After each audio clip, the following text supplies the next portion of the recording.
Lakeland Public Television's Common Ground is brought to you by the Minnesota Arts and Cultural Heritage Fund. What I'm going to show you today is how to do a paper lamination, which this is an example of paper lamination where I have a sheer polyester fabric and I have fastened newspaper to one side of it. It's not the whole newspaper, it's just a very thin layer of the surface. I like layering the pieces so that you can see through them and get a little bit more depth. I've also worked with laminations that end up being a complete lamination, which I can then cut up and adhere to some other fabric that I've hand dyed or done other processes on. I start doing the lamination by taking 1 ads from the newspaper. And I'm going to iron these. It seems kind of funny to be ironing newspaper, but I want to get these creases out. Now I've taken a paintbrush, a cheap paintbrush, and I mangle it by giving it a really bad haircut. Now I have taken some regular acrylic paint and I've mixed it with a little bit of matte medium and some water to thin it out a bit. I'm going to do some dry brushing onto my newspaper. I want to get the extra paint off so it's not going to be a big blob. But I'm just making these black marks on my paper, and these are representing the black marks that you see on the bark of a birch tree. I then take a sheer fabric. This is a very sheer polyester organza, and I'm going to lay that on top and start pinning it in place. Now I have all of my pins in place and I'm ready for the next step. So now I have this large piece that I can use as a stencil, and I'm going to pin that in place.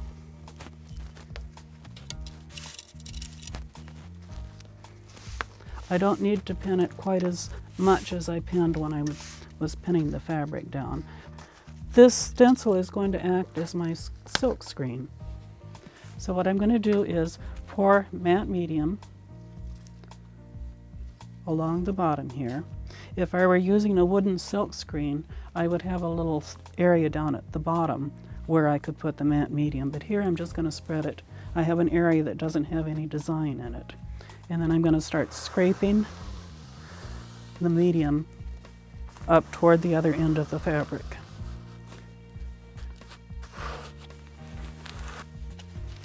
Okay, this has the matte medium in it. I don't want it to dry in there, so I'm going to put it in some water right away. Another pin. Now I'm going to unpin this.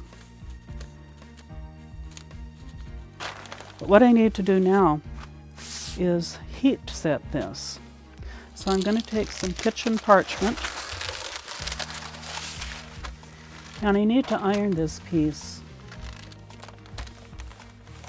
I would say probably 15 minutes to make sure that it's heat set. The next step is to get the paper off. To get the paper off, I'm going to wad it up and put it in a bucket of water.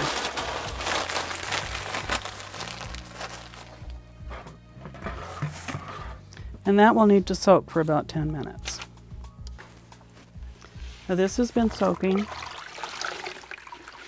and the paper is starting to loosen.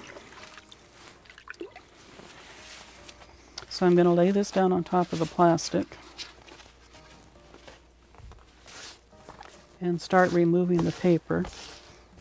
I will continue scrubbing and rinsing until I've gotten all of that first layer of paper off, and I just have the part that was right next to the sheer that's actually kind of glued on to my sheer fabric.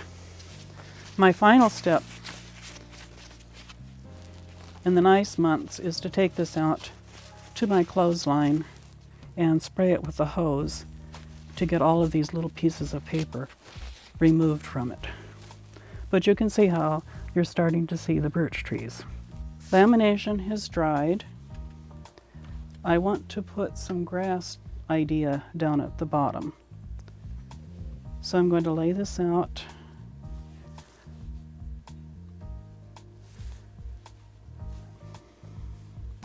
I'm going to lay this out and put some grass color down at the bottom.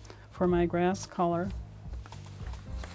I went out and took pictures of grass, and then had color copies made of this on inexpensive paper. I'm going to tear off the white edges. I put it face down so that my edges don't end up having the white on them, like this piece does. And I find having a straight edge to pull against, as long as I'm not going for an irregular edge, works very well. So this is a photograph of some grasses that I took, and then I worked on it in Photoshop to isolate areas and end up making a black and white, and then I took it down and had a copy made of it with the toner. And then I ran it through the machine, and this is now a stencil, which is called a thermofax stencil. So I'm going to put this down on top and then use this tool and spread that across.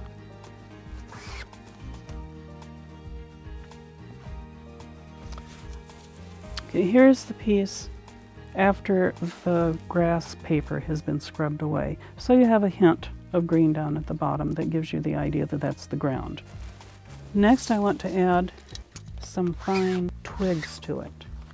Now this looks very dark right now because you're not only seeing what's on the sheer fabric, you're seeing what's underneath. Now this area I want to be a little bit thinner, so I'm just going to do it delicately that way to get finer branches down here. So this has created my twigs for the upper branches of my birch trees. After this black dries, I'm going to add some more color to the top.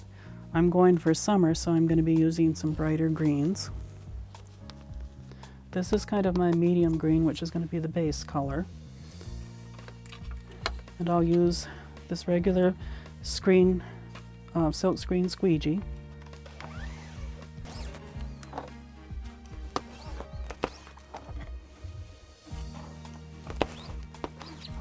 So this is starting to give the hint of the leaves in the tree.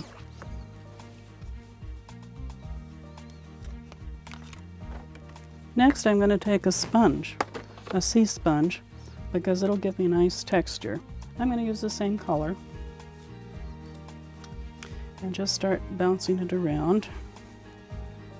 Now you start to see more individual leaves with this texture.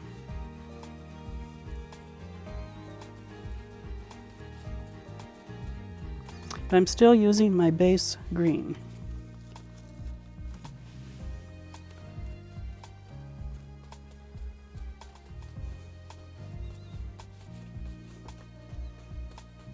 Now there are going to be areas where the sunlight is hitting the leaves, so I'm going to go to a lighter green and another sponge.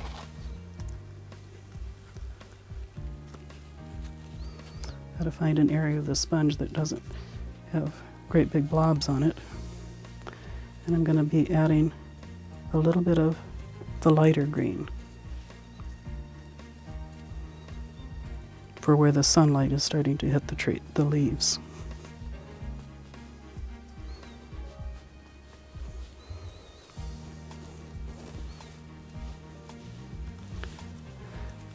I can let this dry now. I would probably iron it again to keep it all nice and flat. Then I would use my soldering iron and a straight edge. I have a piece of glass that I lay on my table, an old storm window. I lay my piece on top of it, use a metal straight edge, and heat up my soldering iron and cut off the edges and trim it up the right size. Okay, so this is how I make my birch trees. I think the most difficult part of this process that I've had to learn is patience. Things take time. You need to let things dry. Sometimes that's hard to do. You want to get back to it right away, and then you end up smearing pieces. If you enjoyed this segment of Lakeland Public Television's Common Ground, consider making a contribution at lptv.org. If you have segment ideas pertaining to North Central Minnesota, contact us at legacy@lptv.org.